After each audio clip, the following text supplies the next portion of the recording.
नमस्कार दोस्तों, कैसे हैं आप।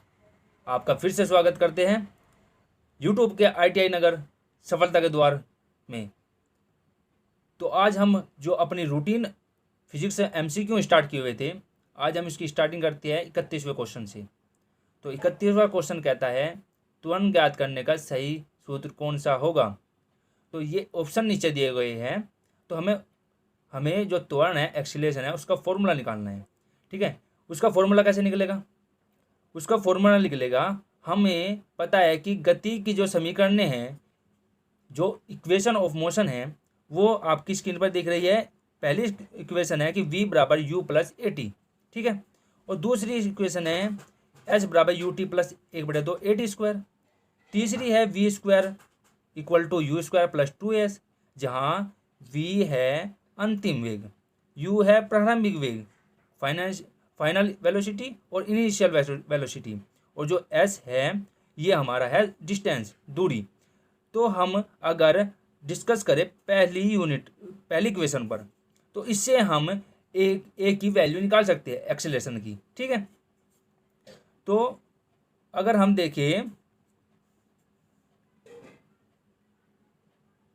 a बराबर जो होता है v minus you upon T होता है। ठीक है, ये पहला ऑप्शन दिया गया है हमें। तो अगर हम टी इसको कैलकुलेट करें तो हमारा निकल के v बराबर यू प्लस ए टी आ जाएगा, जो कि हमारी पहली गति की पहली समीकरण है।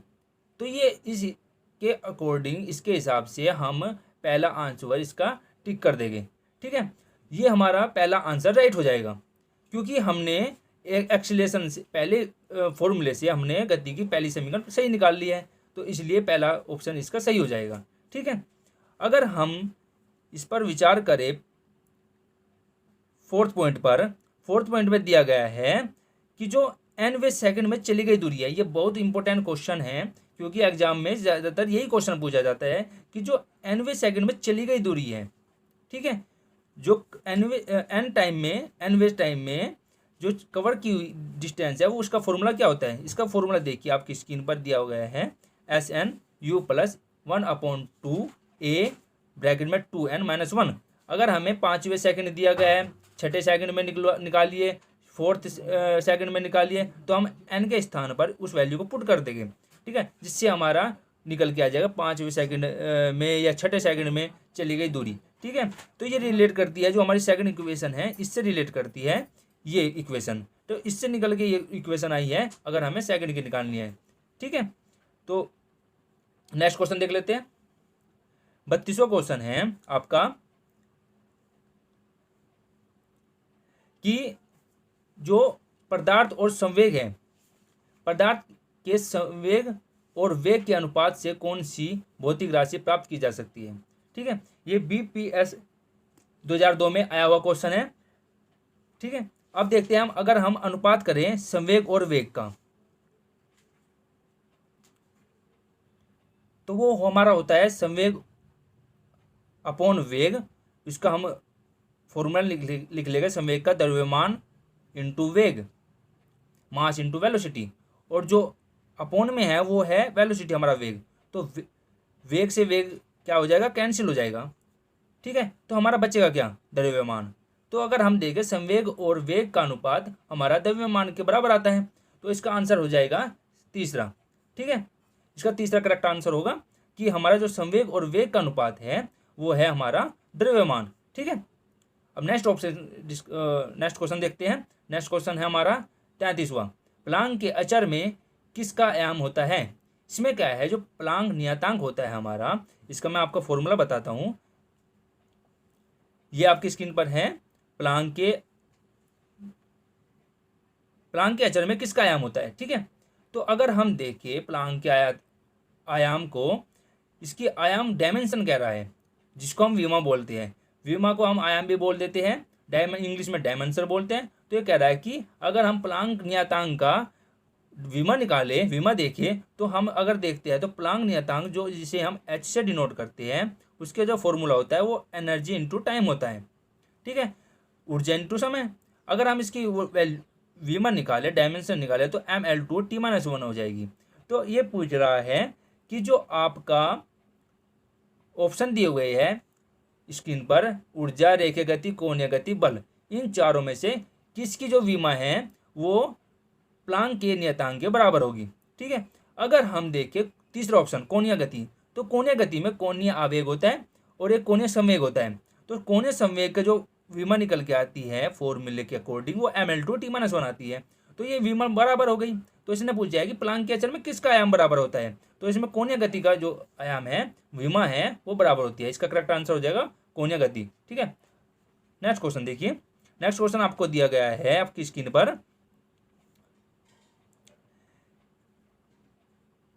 कि एक लड़की झूले पर बैठी स्थिति में झूल रही है, बैठी हुई है अभी। उस लड़की के खड़े हो जाने पर दोलनों का आवर्तकाल क्या है, मतलब कि आवर्तकाल क्या होगा, घटेगा कि ये बढ़ेगा।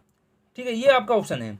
अगर ऑप्शन में दिया गया है कि कम हो जाएगा, अधिक हो जाएगा, लड़की की ऊंचाई पर निर्भर करेगा या अपरिवर्तित रहेगा।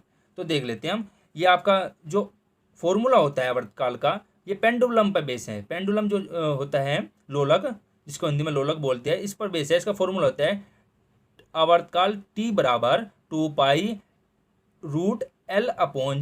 तो इसे हम कह सकते हैं कि जो T है वो L पर डिपेंड करता है। तो जब लड़की खड़ी हो जाएगी तो हम कह सकते हैं कि एक तरह से कि उसकी जो लंबाई है वो घट कर हमारे सामने आएगी। तो अगर हमारी लंबाई घट रही है तो आवर्तकाल भी हमारा जरूर घटेगा। तो इसका ऑप्शन क्या होगा, राइट, कम हो जाएगी, आवर्तकाल कम हो जाएगा। ठीक है, ये आपका करेक्ट आंसर होगा। अब नेक्स्ट ऑप्शन डिस्कस करते हैं। नेक्स्ट ऑप्शन आपका स्क्रीन पर 35वां है। उसमें दिया गया है कि घूर्णन करती एक मेज पर अचानक एक लड़का आकर बैठ जाता है, तो मेज के कोणीय वेग का प्रभाव पड़ेगा। कोणीय वेग पूछ रहा है। ठीक है, एंगुलर वेलोसिटी पर क्या प्रभाव पड़ेगा, कम हो जाएगी, बढ़ जाएगी, उतना ही रहेगा या कुछ नहीं कहा जा सकता। तो हम देखते हैं इसको। ये हमारा नेक्स्ट क्वेश्चन है। ये आपका स्क्रीन पर फॉर्मूला आ गया है कोणीय वेग का। इसको देखिए, कोणीय वेग ओमेगा से डिनोट करते हैं। पहले तो ये जान लीजिए। इसका फॉर्मूला होता है कि कोण अपॉन कोणीय अंतर अपॉन समय अंतराल। तो इसका यूनिट भी देख लीजिए, रेडियन अपॉन सेकंड। तो इसकी जो विमा होगी, विमा T-1 निकल के आ जाएगी। ये आपका अदर फैक्ट्स है जो आपको थोड़े से मैंने बता दिए। ठीक है, अगर हम कोणीय वेग को जाने तो इसे कहते हैं कि एक चक्कर लगाने में जो उसने समय लिया है, एक चक्कर में 2π, एक चक्कर पूरे 360 का होता है, क्योंकि पाई की वैल्यू जो होती है 180 होती है। ठीक है, और अगर हम 2π कर देंगे तो इनटू में 360 हो जाएगी, 2π बराबर 360। तो 360 में ये पूरा जो चक्कर है कवर कर लेगा। तो पूरे चक्कर को कवर करने में जितना समय लगा वो कोणीय वेग होता है। ठीक है, तो अब हम कह सकते हैं कि जो कोणीय वेग है वो T पर डिपेंड करता है। अगर ओमेगा है इनवर्सली प्रोपोर्शनल टू T, व्युत्क्रमानुपाती होता है T के। अगर टाइम घटता है तो ओमेगा वेग बढ़ेगा, कोणीय वेग बढ़ेगा। ठीक है, अगर बढ़ता है तो ये घटेगा। तो अगर जब लड़का बैठेगा तो जो हमारा टाइम है वो हमारे पास बढ़ेगा। जब लड़का बैठेगा तो टाइम बढ़ेगा और कोणीय वेग घटेगा। तो इसका क्या आंसर हो जाएगा, कम हो जाएगा। इसका करेक्ट आंसर कम हो जाएगा। ठीक है, ध्यान रखना, जब लड़का बैठेगा तो उसका टाइम पीरियड बढ़ जाएगा और जिससे कि जो आपका कोणीय वेग है, एंगुलर वेलोसिटी है, वो आपकी घट जाएगी। ठीक है, नेक्स्ट ऑप्शन देख लेते हैं, नेक्स्ट क्वेश्चन देख लेते हैं। 36वां क्वेश्चन है आपके स्क्रीन पर, ये रहा। यदि किसी चली हुई वस्तु के वेग को दुगना कर दिया जाए तो उसका या उसकी, ये थोड़ा मिसप्रिंट है इसमें, उसकी गतिज ऊर्जा पर क्या, अच्छा ठीक, ओके, उसका या उसकी त्वरण दुगना हो जाएगा। त्वरण पूछा है, या गतिज ऊर्जा दुगनी हो जाएगी, या गतिज ऊर्जा 4 गुना हो जाएगी, या फिर भार 2 गुना हो जाएगा। ठीक है, अब हम डिस्कस कर लेते हैं। अगर हम वेग को 2 गुना कर दिया जाए, अगर वेग को हम 2 गुना कर दे तो त्वरण, पहला ऑप्शन है त्वरण 2 गुना हो जाएगा। त्वरण अगर हम फॉर्मूला देखें, त्वरण बराबर एक्सीलरेशन बराबर होता है डिस्टेंस अपॉन टाइम। दूरी अपॉन समय। तो दूरी अपॉन समय अगर हम देखें, ये इस पर डिपेंड नहीं करता वेग पर, क्योंकि वेग तो इसमें है ही नहीं, तो इस पर डिपेंड नहीं करता। तो इसलिए हम नहीं कह सकते कि तुरंत दोगुना हो जाएगा। तो इसलिए पहला जो ऑप्शन है वो इनकरेक्ट हो जाएगा, गलत हो जाएगा। अब हम देख लेते हैं सेकंड ऑप्शन, गतिज ऊर्जा दोगुनी हो जाएगी। गतिज ऊर्जा दोगुनी हो जाएगी, उसकी फॉर्मूला है 1/2 mv²। तो उसने वेलोसिटी को दोगुना करने के लिए कहा है, वेग को दोगुना करने के लिए कहा है। तो अगर हम यहाँ पे v देखें तो ये वेलोसिटी है, v को दोगुना कर देंगे तो ये v² क्या हो जाएगा, v² में वैल्यू रखेंगे तो 2 का स्क्वायर क्या हो जाएगा 4।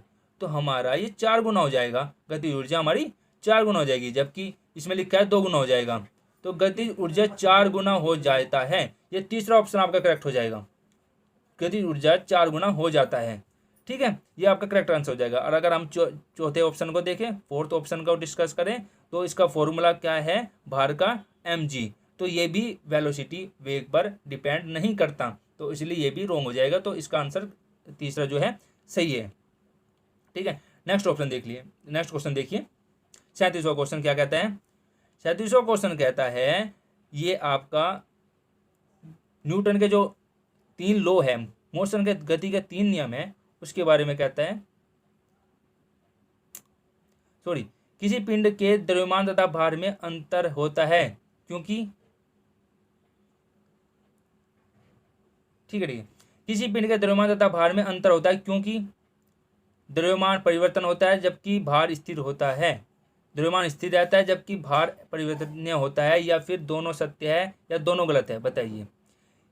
द्रव्यमान और भार में अंतर क्या होता है, द्रव्यमान और भार में अंतर ये होता है कि वह किसी भी वस्तु का जो द्रव्यमान होता है वो हमेशा बराबर होता है, कहीं पे भी चले जाए समान रहता है। किसी भी जगह आप चंद्रमा पे चले जाइए, किसी और प्लेनेट पे चले जाइए, धरती पर रहिए, वो द्रव्यमान आपका किसी भी वस्तु का, आपका तो किसी वस्तु का, ऑब्जेक्ट का, वो आपका समान रहेगा। जबकि जो भार की बात करें, वेट की बात करें, वो चेंज होता रहता है, क्योंकि ये ग्रेविटी पर डिपेंड करता है। मैंने आपको बताया अभी, जो पिछले क्वेश्चन में भी डिस्कस किया था, कि जो भार होता है W होता है, वो क्या होता है mg, जो कि g है।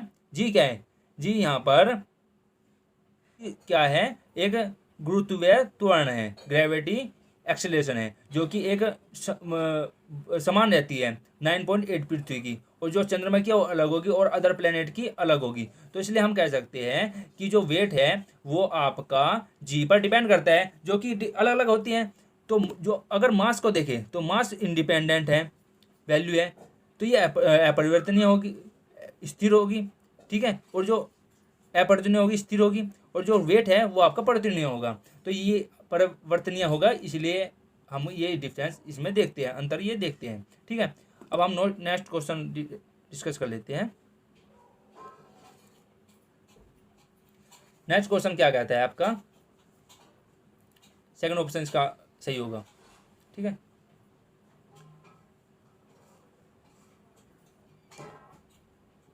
अड़तीसवां क्वेश्चन कहता है किसी भी स्थिर या गतिशील वस्तु की स्थिति और दिशा में तब तक कोई परिवर्तन नहीं होता जब तक उस पर कोई बाह्य बल सक्रिय न हो। यह न्यूटन का गति का विषय प्रथम नियम है, न्यूटन का गति विषयक तृतीय नियम है, न्यूटन का गति विषयक तृतीय नियम है, या गैलीलियो का गति विषयक नियम है। बताइए कौन सा नियम ये कहता है कि जब तक कोई वस्तु है तब तक स्थिर रहेगी, अपने मोशन में रहेगी, जब तक उस पर कोई बाह्य बल कार्य नहीं करता। तो अगर हम इस पर डिस्कस करें कि प्रथम नियम बल को परिभाषित करता है, द्वितीय नियम बल का मापन करता है। ये क्वेश्चन आते हैं कि बल, प्रथम नियम किसको परिभाषित करता है, बल को परिभाषित करता है। द्वितीय नियम बल का मापन करता है।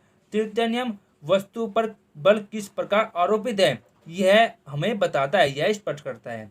तो ठीक है, तो जो ये क्वेश्चन दिया हुआ है ये न्यूटन का गति विषयक प्रथम नियम है। और प्रथम नियम में क्या कहता है कि जब तक कि कोई वस्तु गति में है या रुकी हुई है वो उसी अवस्था में बनी रहेगी जब तक कि उस पर कोई बाह्य बल कार्य नहीं करता है। ठीक है, तो ये पहला न्यूटन का प्रथम नियम होगा, ये आपका सही क्वेश्चन है, आंसर है। ठीक है, तो अगर हम अदर फैक्ट जाने पहले नियम के बारे में, तो इसको जड़त्व का नियम भी कहते हैं। न्यूटन का प्रथम नियम तो कहते ही हैं, जड़त्व का नियम भी कहते हैं, क्योंकि जड़त्व पर ही डिपेंड करता है। ठीक है, और जड़त्व भी 3 प्रकार के होते हैं। एक होता है आपका विराम का जड़त्व, गति का जड़त्व और दिशा का जड़त्व। ठीक है, ये अलग अलग होते हैं, ये मैं आपको कभी अदर लेक्चर में डिस्कस करूंगा इसके बारे में डीपली। ठीक है, अब हम देख लेते हैं इसके जो प्रथम नियम के जो एप्लीकेशंस हैं, एप्लीकेशंस को देख लेते हैं जो हमारे दिनचर्या में, दैनिक जीवन में जड़त्व के उदाहरण हैं। ठीक है, इसको 5 पॉइंट बने हुए हैं, 5 पॉइंट को डिस्कस कर लेते हैं एक बार। कि बस के अचानक चलने पर बस में बैठे यात्री पीछे की ओर गिर जाते हैं।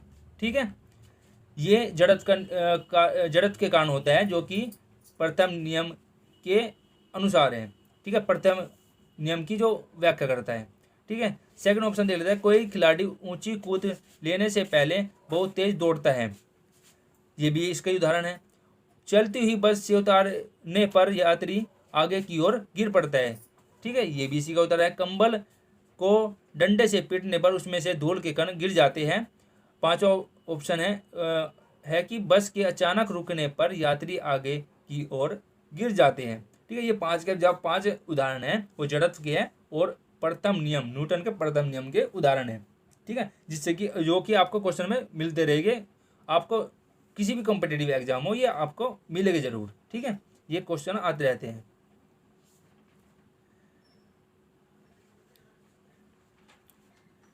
इसमें नेक्स्ट क्वेश्चन देख लेते हैं। किसी असंतुलित बल द्वारा किसी पिंड में उत्पन्न त्वरण, किसी पिंड पर हमने बल लगाया तो उसमें जो त्वरण उत्पन्न होगा वो किसके व्युत्क्रमानुपाती होगा? बल के व्युत्क्रमानुपाती होगा, या बल के अनुक्रमानुपाती होता है, या बल के प्रभाव से स्वतंत्र होता है, या शून्य होता है? बताइए। आपकी स्क्रीन पर दिख रहा होगा आपको कि ये आपके बल का फॉर्मूला लिखा हुआ है, द्रव्यमान इंटू त्वरण, जिसको मास इंटू एक्सीलरेशन भी बोल सकते हैं। ठीक है, फॉर्मूला क्या बनेगा? F बराबर m में। तो अगर हम m को कांस्टेंट कर दें तो F बराबर क्या हो जाएगा? डायरेक्टली प्रोपोर्शनल टू a, अनुक्रमानुपाती a के। ठीक है, तो ये हमारा जो ऑप्शन है इसके हिसाब अकॉर्डिंग होगा, वो क्या होगा? बल के अनुक्रमानुपाती होता है, क्योंकि देखो आपके सामने ही ये आ गया डायरेक्टली प्रोपोर्शनल टू a, तो इसके अकॉर्डिंग आपका जो है बल के अनुमानुपाती होता है, ये आपका सही आंसर, करेक्ट आंसर हो जाएगा। अगला क्वेश्चन देखते हैं 40वां। न्यूटन के गति के तीसरे नियम के अनुसार क्रिया तथा प्रतिक्रिया से संबंध बल हमेशा एक ही वस्तु पर लगे होने चाहिए, भिन्न भिन्न वस्तुओं पर लगे होने चाहिए, हमेशा भिन्न भिन्न वस्तुओं पर ही लगे होने चाहिए, या फिर का परिणाम बराबर होना चाहिए, जरूरी नहीं है, किंतु उनकी दिशा समान होनी चाहिए? बताइए, चारों ऑप्शन में से क्या आंसर सही होगा? न्यूटन का तीसरा नियम मैंने आपको अभी बताया, ये बताता है कि किसकी स्पष्टीकरण देता है? ये स्पष्टीकरण देता है वस्तु पर जो बल है किस प्रकार आरोपित है, ये दिया गया है। किस प्रकार आरोपित किया गया है यह स्पष्ट करता है। ठीक है, तृतीय नियम। अब हम अगर बात करें कि तीसरे ऑप्शन की, भिन्न भिन्न वस्तुओं पर लगे हो सकते हैं, यह हमेशा भिन्न भिन्न वस्तुओं पर ही लगे होने चाहिए। तीसरा ऑप्शन ये है कि आपके भिन्न भिन्न वस्तुओं पर ही लगे होने चाहिए, ये आपका जो करेक्ट हो जाएगा ऑप्शन। ठीक है, अगर हम इसके तृतीय नियम के बारे में, अदर फैक्ट के बारे में बात करें तो इसके बारे में एक मिनट,